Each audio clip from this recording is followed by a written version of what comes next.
后来继续来看新北市的淡水勘顶里的里长吴定岳，伊是去年来当选，伊咧查看到行政区的规划图的时阵，竟然发现伊的里内有3个社区、1间教会，大约400外个人，应该是属于隔壁的沙仑里。 刷去红混唔对去，变做勘顶里咯。讲这个错误错7年咯，去年选里长，阁选唔到里。新北市民政局承认错误，赶紧甲改倒来，协助民众来换证件。有袂少的里面是真怨气，讲这实在有够咸。阁有人讲安尼真麻烦咧，敢袂使哩就直接留离个原本的里。 含相关的单位做伙到社区附近会勘，要将影响市容的树瓦来扫归。伊是新北市淡水区勘顶里的里长吴定岳，嘛是伊发现里内的里民去互新北市府变唔对里。我要先了解我自己的里界，就是我的管辖权区域，所以我就上了民政局的网站，就去看行政区域图。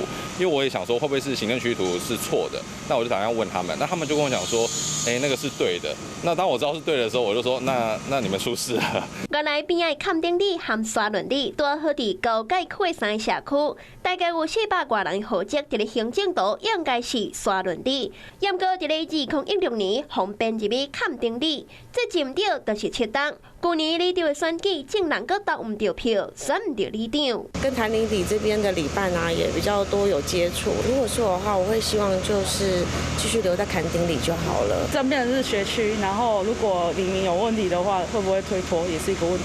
你错7年，真的是有点蛮夸张的。造成民众的不方便，民政局表示，因为现场无附近的住户门牌，会当互因参考，无查明理解地事性哦。其中去年沙仑里的败选人是质疑选举的结果无公平，现今的里长是无认为有影响。那勘顶里的败选人是表示已接受这个结果。选委会嘛讲，这无需要重新选举。目前淡水护所已启动规划本案的更正相关期程。民政局将会协助民众换身份证件，不过这7年来，民众拢方便唔到理，相关的单位拢无人发现。如今才来做改正，恐惊民众阁需要时间参新的里长培养感情。